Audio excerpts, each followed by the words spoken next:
বৃষ্টি আমরা কম বেশি সবাই পছন্দ করি। বৃষ্টিতে ভিজতে, বৃষ্টির সময় জানালা খুলে বাহিরে হাত বাড়িয়ে দিয়ে বৃষ্টির পানি ধরতে, বর্ষা উপলক্ষে ভিন্ন ভিন্ন খাবার রান্না করতে।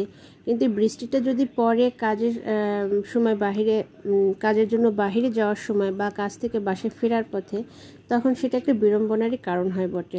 আসসালামু আলাইকুম my YouTube family, welcome back to my channel. কেমন আছেন সবাই? আশা করি সবাই ভালো আছেন। আলহামদুলিল্লাহ আমরাও ভালো আছি আজকের এই বৃষ্টি স্নাত দিনে। আমার সাথে আজ ঠিক এটাই হয়েছিল। বাচ্চাদেরকে নিয়ে স্কুল ছুটির পর যখন বাড়ি ফিরব, ঠিক তখনই শুরু হয় বৃষ্টিটা। শুরুর দিকে যা হচ্ছিল, কোনো রকম দৌড়ঝাঁপ দিয়ে বাচ্চাদেরকে নিয়ে গাড়িতে উঠলাম, কিন্তু আমি যখন গাড়িতে তখনই শুরু হয় মুষলধারে বৃষ্টি। আর মোটামুটি ভিজেই বাচ্চাদেরকে নিয়ে বাসায় ফিরলাম। তো এটা ছিল বাসায় ফেরার পথে। কামিনী ফুল গাছটা ফুলে ফুলে ভরা, ভীষণ ভালো লাগছিল দেখতে। আর যেহেতু বৃষ্টি হচ্ছিল, চারপাশটা একেবারে ধোয়া, পরিষ্কার পরিচ্ছন্ন, গাছগুলো সব সতেজ সজীব, অন্যরকম একটা সবুজ রং ধরেছে গাছগুলোতে, এত ভালো লাগছিল দেখতে। তো বাসায় এসে বাচ্চাদেরকে গোসল করাই দিয়ে, ওদেরকে কাপড় চোপড় পরায়, খেতে দিয়ে আমি জানলার পাশে বসে বসে একটু রেকর্ড করছিলাম। সত্যি কথা বলতে কি, আমি আসলে দেখছিলাম আকাশটা। তো ওই সময় একটু রেকর্ড করে, এই যে বৃষ্টিটা আরও বেড়ে গেছে।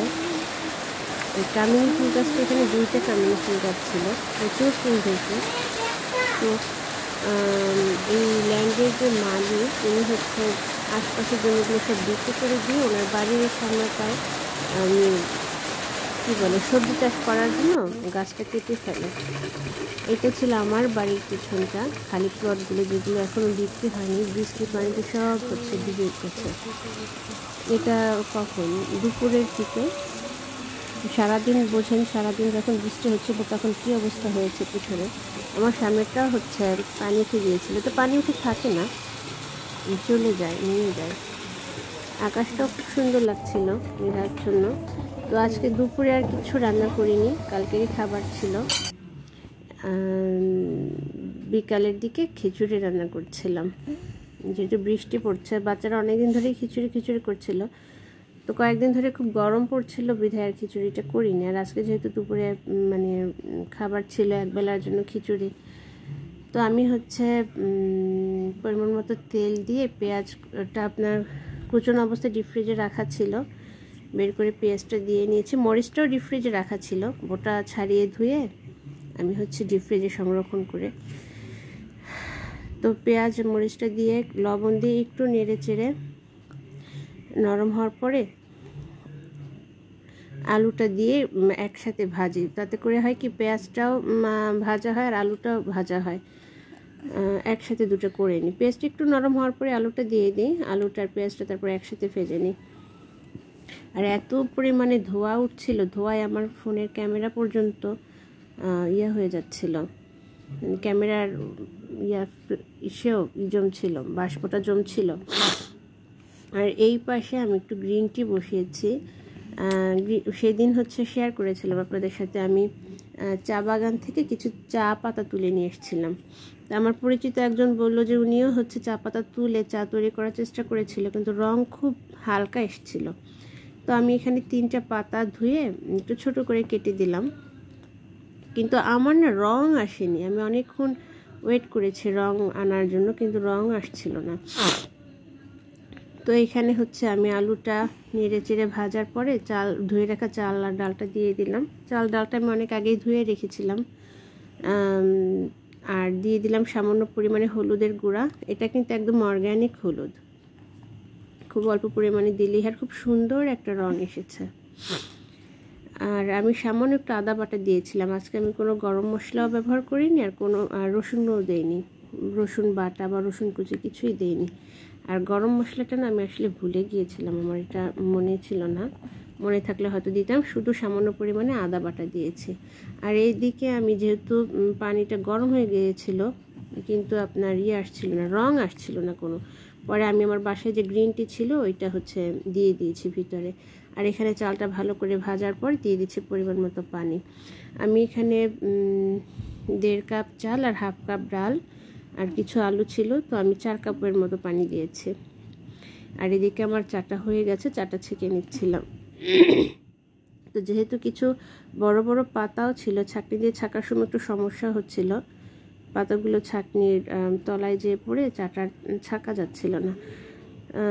শুরুর দিকে কিন্তু বড় পাতা থেকে কোনো রং আসেনি, রং না আসায় কিন্তু আমার হচ্ছে বাসায় থাকা গ্রিন টিটি দেয়া, কিন্তু চাটা বানানোর পরে না খুব সুন্দর একটা রং এসেছিলো, যেটা আমার কখনো আসে না এর আগে।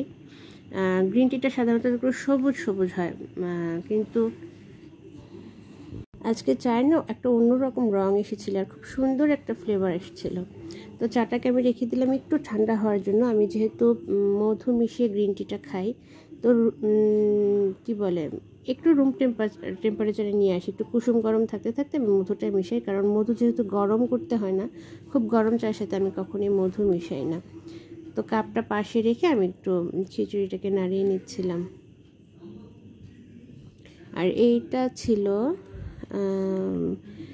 শেষ সন্ধ্যার আজান তখন হয়ে গেছে, সন্ধ্যার আজান তখন পড়ে গেছে। বাচ্চারা আমার অনলাইনে ড্রয়িং ক্লাস করছিল। এটা আসলে একটা ট্রায়াল ক্লাস ছিল, ওদেরকে আমি এখনও ভর্তি করাইনি। সপ্তাহে তো 5 দিনই ওদেরকে নিয়ে স্কুলে যেতে হয়, আর আমার বাসা থেকে স্কুল হাফ অ্যান আওয়ারের ডিস্টেন্স গাড়িতে। তো শুক্র শনিবার না আলাদা আবার মানে ছবি আঁকার জন্য বের হওয়া ইচ্ছে করে না, আসলে কষ্ট হয়ে যায়, কারণ ছুটির দিনে বাসায় কিছু বাড়তি কাজও থাকে, আর প্রতিদিন বের হলে না কিছু কাজ এমনিতেই জমা পড়ে যায়।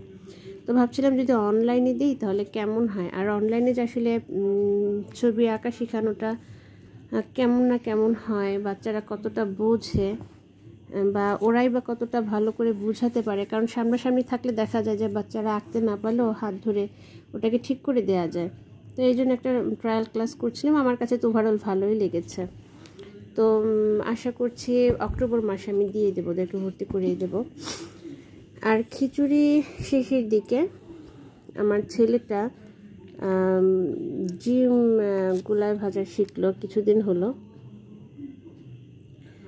তো শেখার পর থেকেই না আমি হচ্ছে ডিমটা করতে আসলে ও ছুটে আসে ডিম করার জন্য। তো আজকে ওই করলো, আর ওকে আমি কখনো আসলে একা ছাড়ি না, আমি পাশে থাকি, কারণ ছোট মানুষ, আল্লাহ না করুক হচ্ছে ফ্রাই প্যানটা যদি পুড়ে যায় পায়ে বা তেল ছিটকে ওঠে সমস্যা।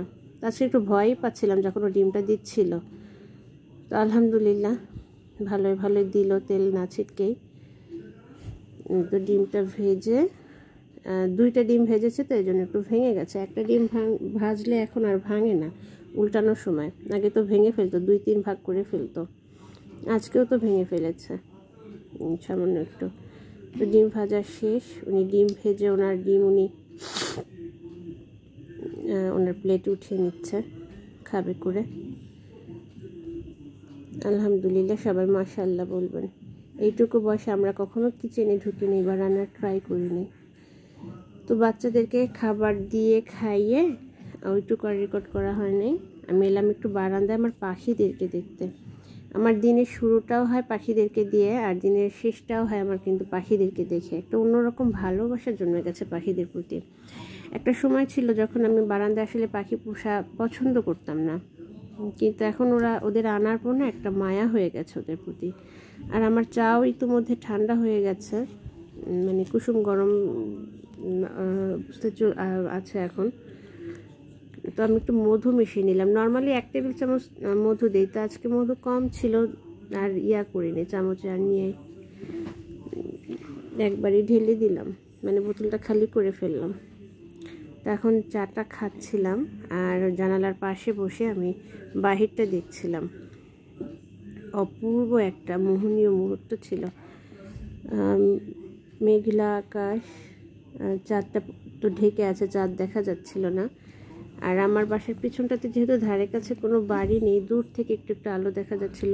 আর এটা তো আমার পাশের বাড়িটাই। তো আজ এই পর্যন্তই, সবাই ভালো থাকবেন। আমার ভিডিওটি যদি ভালো লেগে থাকে চ্যানেলটিকে অবশ্যই সাবস্ক্রাইব করে আমাদের পাশে থাকবেন। আল্লাহ হাফেজ।